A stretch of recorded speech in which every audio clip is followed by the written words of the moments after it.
Hi Tamil சொந்தங்களுக்கு வணக்கம். நான் உங்கள் ஜான். இப்போ எங்கே நிற்கிற மாதிரி தென்காசி மாவட்டத்தில் கடையத்தில் நிற்கிறேங்க. கடையத்தில் பார்த்தீங்கன்னா அதாவது சப்ளை ஹவுஸ் போல்டேஷன் நேரம் பார்த்தீங்கன்னா ராமதானி டேம்பு, அதுன்னு அருகில் பார்த்தீங்கன்னா கல்யாணம்மன் கோயில். அந்த ரோட்டு மேலே பார்த்தீங்களா ரோடு என்ன போகுது, ஆறு இங்கே வருது பாருங்கள். அது பார்த்தீங்களா தண்ணியில் நிறையா போகும். ரோடு பேஸுக்கு அடுத்து ஆறுங்க. அதுக்கப்புறம் கரையில் நிற்கிறேன். இங்கே பாருங்கள், கரையில் நிற்க பாருங்கள். சரிங்களா, கரையில் நிற்கும் போது இந்த கரையடி அங்கேருந்து வந்துக்கலாம். கரையில் இப்படி இருந்து வந்துக்கலாம். இதில் பார்த்தீங்கன்னா ஒரு 6.5 மர காப்பாடு விற்பனைக்கு இருக்குங்க. வயலில் பாருங்கள், சூப்பராக இருக்கும். பச்சை பசேன்னு இருக்கும் வயல். 6.5 மர காப்பாடு 2-3 பூ விளையக்கூடிய இடங்க. சூப்பர் இடமா இருக்குது.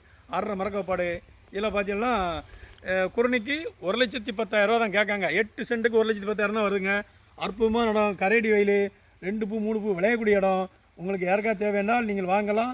நெல் அப்படி நெறிஞ்சு குமியுங்க. அப்படி விட்டு அற்புதம் இடம். அது மட்டும் இல்லைங்க, டேம்பு பாசனம், கால்வா பாசனம், குளத்து பாசனம் எல்லாம் பயவுடைய தண்ணிக்கு பஞ்சல்லாத செக்க செழிப்பான கடையம் ஏரியாங்க. இங்கே தான் பார்த்தீங்கன்னா நமது கண்ணதாசன் அவர்கள் சொன்ன போல் செல்லும் செழிப்பான ஏரியாவாக உருவாக்கி கடையம் ஒரு மேலும் மேலும் பெருகுன்னு சொல்லி அந்த நேரத்தில் சொல்லியிருக்காங்க. கடையத்துக்கு ஒரு சிறப்பு அம்சம் உண்டு.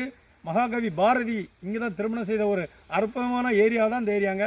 இந்த கல்யாணம் கோயிலில் வந்து நிறைய பாட்டெல்லாம் பாடியிருக்காரு. நிற்பதுவே நடப்பதுவே பறப்பதுவே என்று. அப்படிப்பட்ட ஒரு அற்புதமான ஏரியாவிலேருந்து உங்களுக்கு இந்த இடத்த காமிக்கிறேன். விருப்பம் உள்ளவங்க நீங்கள் வாங்கி பயன்பெறலாம். நன்றி, வணக்கம். உங்கள் ஜான்.